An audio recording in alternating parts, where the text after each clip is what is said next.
Imwe mu nkuru zavuzwe cyane mu Rwanda kurenza izindi mu mpera z'icyumweru gishize niyo guhamagarwa k'umufasha wa Rwigara Assinapol Madame Adeline Rwigara. Uyu akaba yarahamagajwe n'urwego rw'igihugu rw'ubugenzacyaha RIB rufite ibyo rwifuza kumubaza, ariko akaba ataritabye ku mpamvu yasobanuye ko atashoboraga kwitaba mu gihe yatangiye kwibuka abantu be bazize jenoside. Akaba yarahamagajwe mu cyumweru cyo kwibuka ku nshuro 27 jenoside yabaye mu Rwanda. Nyuma yaho ku mbuga nkoranyambaga ndetse n'ahandi benshi bakomeje kwibaza ngo harakurikiraho iki, biragenda bite. Ntituje guhanura igikurikira, ariko twibukiranye ubwo ibisa n'ibi byabaye mu myaka 6 ishize. Byagenze biti? Dusubize amaso inyuma. Mu Rwanda umutungo wa Rwigara Assinapol ukomeje kuvugwaho byinshi no gutera ibibazo. Umujyi wa Kigali ntiwumvikana n'umuryango wa nyakwigendera kuri icyo kibazo, ndetse Madame Rwigara ubwo aratangaza ko afite ibibazo by'umutekano kubera uwo mutungo. Amaze kuganira mu kanya gashize na mugenzi wacu Etienne Karekezi.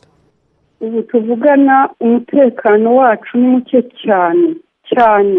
CID yohereje convocation ejo nimugoroba. Uyu munsi bashaka ko njyayo, mbabwira ko mfite abantu napfushije ngomba gushyingura. Bankurikirana bashaka kumenya aho nshyingura n'abo nshyingura, sinababwira. Baza kuncungira ku kiriyo, Imana iramfasha ndabatoroka. None ubu buriye igipangu, baje umukozi arababwira ati ntabwo ahari. Burira urupangu bagwa imbere, ubu ni 4, inzugi bafunguye. Mfite ubwoba ko bashobora no kumeneraho inzugi. Impamvu se babahaye iyo convocation ni impamvu iteye ite? Impamvu y'iyo convocation ntabwo ndayimenya. Nababwiye ko nzaboneka mu cyumweru gitaha kubwo abantu bapfuye mu nshuti n'imiryango. Bambwira ko mu cyumweru gitaha ngo ari kera ngo bankeneye kuhanyura hariya. Mbabwira ko bidashoboka, yuko namaze kwitegura ko ngiye gutabara. Nuko bambuze. Ubwo rero batera urugo, banga kuhava, birirwa inyuma y'urupangu. Umukozi yanga kubakingurira ati nkingura, atabo mu rugo gitwari duhari, ati ntabwo mbazi. Nuko barazunguruka igipangu, baca haruguru y'urugo, barurira hejuru. Igipangu kirekire kiriho ibintu bishinze, bagwamo imbere. Bose nuko baraza barangaza urupangu. Mukaba se mwe hari ikintu mukeka ko CID iyo polisi yaba ibashakira mu by'ukuri? Biraterwa n'ibintu byacu bamaze gutwara. Amapariseri yacu yose barayatwaye kuva amezi 2 nyuma y'uko umutware wanjye bamwica urw'agashinyaguro. Baraje bafata amapariseri barayatwara. Bamaze kuyatwara nandikira perezida ntakamba ngo ndebe ko yansubiza, aho kugira ngo nsubize igisubizo mbonye nuko nandi mapariseri yari asigaye n'ibintu byose batwaye. N'inzu yacu ngo bavuga ko bashaka kuyisenya, inzu yuzuye, bakatubuza kuyifinisha, bakatubuza ibwami no ku Karubanda. Kubona rero hari amaradiyo yadukontakise yadushatse tukavuga, bigaragara ko ari cyo bashaka kumwicira n'abana banjye. Muravuga batwaye inzu, ariko ikivugwa nuko ubuyobozi bw'umujyi wa Nyarugenge buvuga ko amwe mu mazu yanyu mwubatse adakurikije ibisabwa mu mujyi wa Kigali, akaba atujuje ubuziranenge, bityo bukavuga ko agomba gusenywa. Niko bimeze? Ariko birababaje, biteye n'ubwoba. Ntabwo ibintu biba muri iki gihugu ntawe ushobora kubimenya kereka Imana yonyine yaturemye. Ibyangombwa byose twabura kubigira dute? Twarubatse iriya nzu nivo zibaye nye, aba expert babo nibo bazaga kuzireba, kompanyi yabo niyo yazaga kubakisha. Uwo meya wa Kigali Ndayisaba Fidel yirirwaga yizunguruka avuga ukuntu yubatse neza, ahubwo bayishatse kera barayibura. Baraje barayitwara ku ngufu, turaburana turatsinda, barajurira turatsinda. Noneho bigeze batubwira ko bashaka kuyigura ku ngufu. Nyuma yo kuyitwara tuyigarurije mu rukiko, noneho kuyigura tubahakanira ko tutagurisha, bati turashaka kuyigura ku ngufu. Mbega batubujije tonaruko. Nta cyangombwa idafite, byose tubifite mu ntoki. Mubona bishoboka bite yuko umuntu yazamura inzu ingana kuriya y'ihoteli? Ahubwo nta kintu bigeze batuma dushobora gukora. Umutware wanjye bamugize kuriya, barabanje kumwica urw'inga, baramubujije kugira ikintu yakora. Ubu hari izindi nzego zishinzwe umutekano mwiyambaje ngo zibagoboke?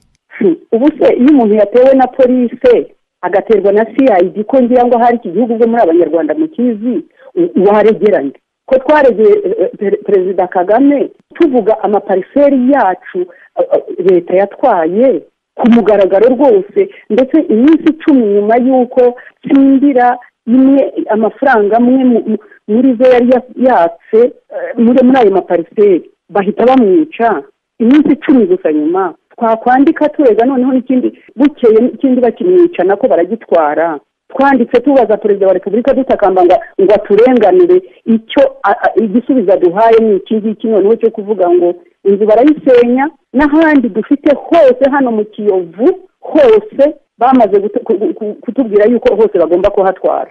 Madamu Nyakwigendera Rwigara Assinapol yaganiraga na Etienne Karekezi. Twinjiye hano muri studio barimo baganira, ntabwo rero turamenya niba icyo kibazo cyarangiye.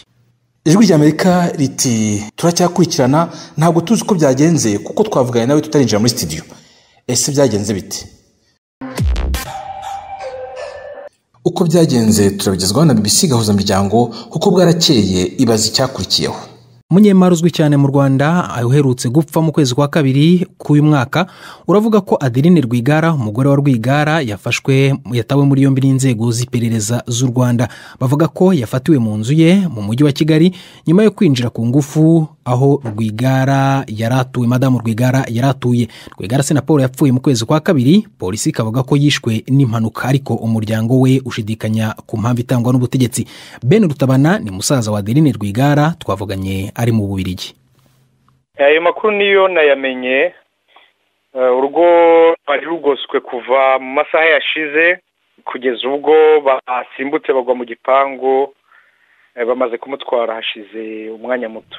Rwari rugoswe nande urwo rugo? Na CID ubwo no kuvuga n'urwego rw'iperereza. Yes. None mwaba muzi impamvu bari bagose urugo? Impamvu bari bagose urugo nuko Adeline yayivuga yagiranye ibiganiro na press, urabizi ahari n'ubwa mbere bahuye n'umuntu utinyuka kuvuga ngo atunga gatoki ibi akorerwa cyane byaturutse kuri kiriya cyemezo cyafashije cyo kubasenyera. Ariko Ben ngira ngo none kwemeza ko ari cyo babafatiye ntago kwaba ari kwihuta cyane ko inzego z'ubutegetsi cyangwa se za polisi zitaratangaza impamvu zabafashe. Ibyo byose cyo navuga nuko ni suite y'ibyabaye, ni suite y'urupfu rwa Rwigara. Hanyuma wowe wavuganye nande, ninde wakumenyesheje amakuru mu muryango? Nagerageje kuvugana n'uwo mushiki wanjye, ariko urugo rwe rwari rwugarijwe kugeza ubwo basimbutse bagera mu gipangu. Akavuga ko bari benshi, bari babanje kuvuga yuko agenda akitanga igihe atarasohoka. Barasimbutse barinjiye, barafurushije barinjiye. No kuvuga binjiye ku ngufu? Binjiye ku ngufu. Hanyuma usibye we hari uwundi mu muryango bafashe cyangwa bamujyanye? Bari bamufatanye n'umuhungu we, ariko umuhungu maze kumenya ko ngo bamurekuye batwara Adeline wenyine. Mushiki wawe yaba yakubwiye aho, cyangwa se undi muntu wo mu muryango hari uwaba wakubwiye aho bamujyanye bamutwaye? Ibyo byose ni CID yamujyanye. Iyo bagutwaye urabizi ntabwo ari bya bindi byo kubanza kugusomera amategeko. None ubwo murimo murakora iki muri aka kanya rero mwebwe?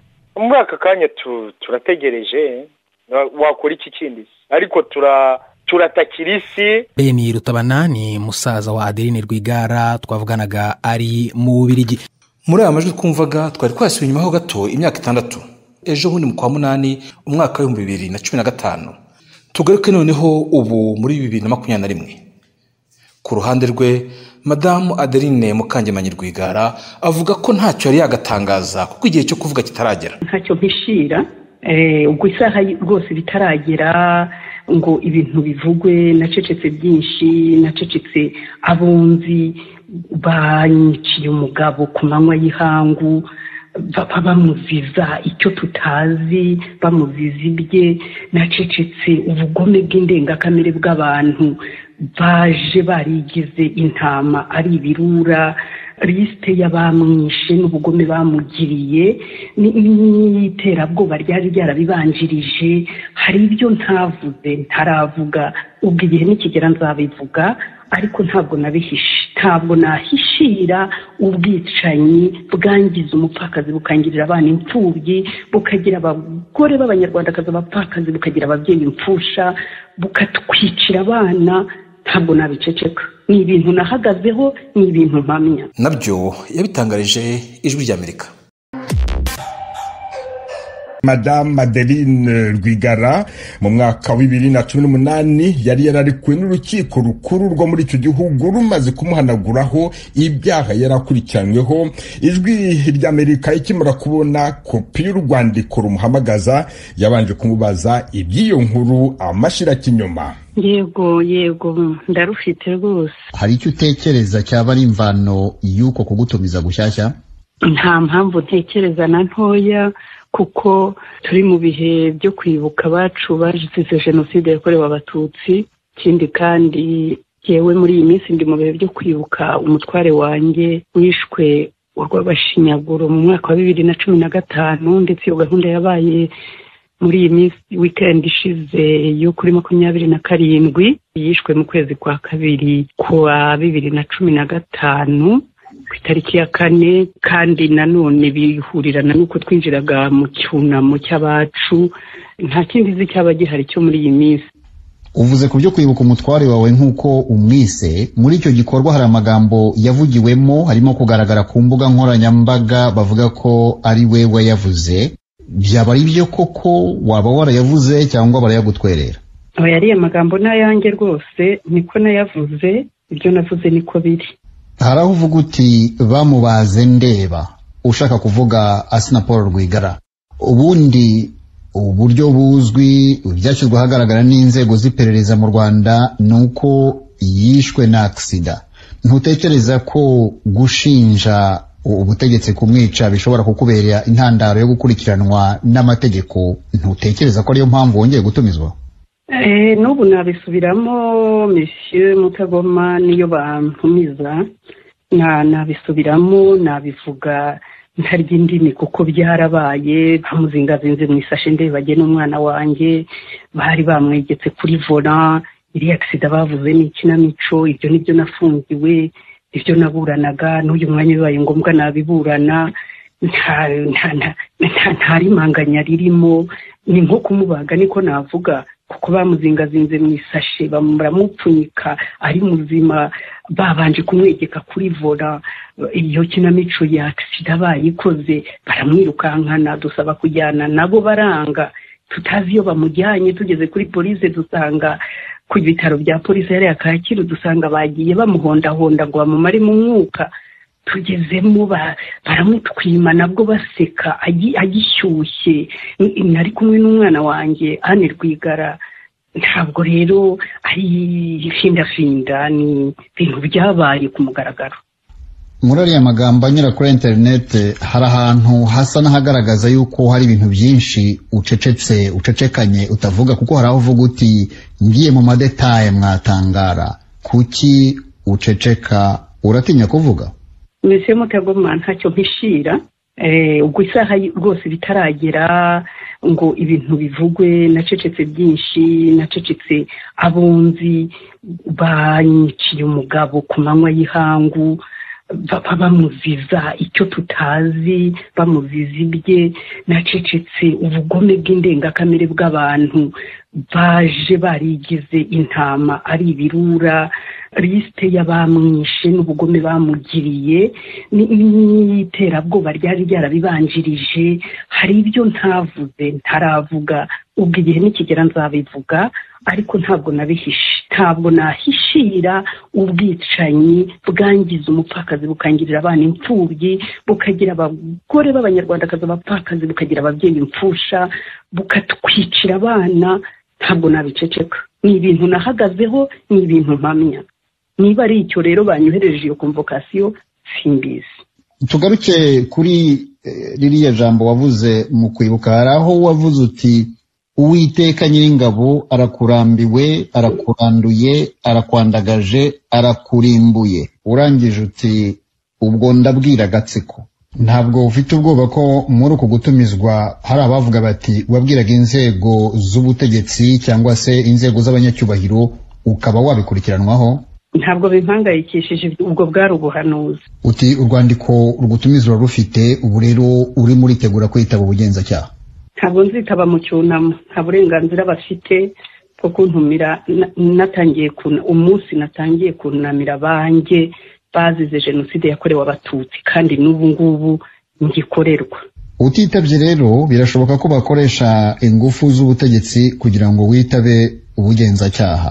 biramutse ari uko bigenze, wenda wagerayo ntugire amahirwe yo guhita ugaruka, cyangwa se wenda bakaba bagutindana, urumva n'iki wavuga?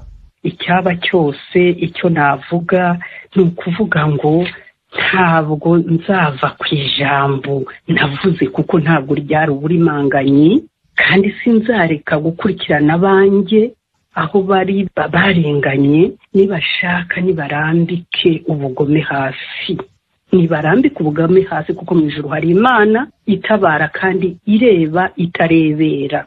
Irindi jambo navuga ni uguhumuriza abanyarwanda aho bari hose, cyane cyane abacitse ku icumu, imfubyi n'abapfakazi bigunze, badafite kirengera, badafite igitabazi. Imana iduhana umugisha. Adeline Mukangemanyi Rwigara kuri mikro ya mugenzi wacu Geoffrey Mutagoma. Urwego rw'igihugu rushinzwe ubugenzacyaha ruravuga ko kugeza ubu Adeline Mukangemanyi Rwigara ataritaba. Umuvugizi w'urwo rwego Thierry Murangira namuhamagaye mbere yo gutangira amakuru mubaza niba uwo batumije yitabye. Kugeza ubu ngubu tuvugana ntabwo yari yitaba. Yabamenyesheje impamvu atitabye? Kugeza ubu ngubu ntabwo impamvu atitabye yari yayitugezaho, ntabwo arayitumenyesha. Umwunganira mu mategeko dufite amakuru atubwira ko yabandikiye abasaba yuko ugutumirwa kwe kwasubikwa kubera ko atari mu gihugu kugira ngo ashobore kuza kumwunganira. Ubwo busabe ntabwo turabubona, ariko amasaha y'akazi ntararangira. Ubwo niba hari ubwo yanditse cyangwa ubwo busabe yabutanze, ubwo buratugeraho. Mbese ubundi mwari mwamuhamagariye iki?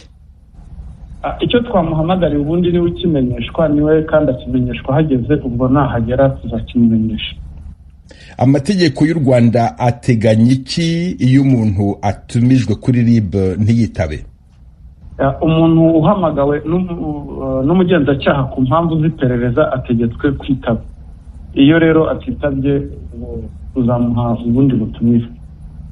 Thierry Murangira, umuvugizi w'urwego rw'igihugu rushinzwe ubugenzacyaha, ndagushimiye cyane ku bw'aka kanya wahaye Ijwi ry'Amerika. Murakoze cyane. Ngayo nguko. Abahanga mu mateka bajya bavuga ngo amateka arisubira cyangwa se amateka yisubiramo. Ese mu Rwanda naho niko biri? Cyangwa ho ku mpamvu z'ubudasa amateka yaho ntiyisubiramo? Ducumbikirije aha, ibindi tubitega amaso.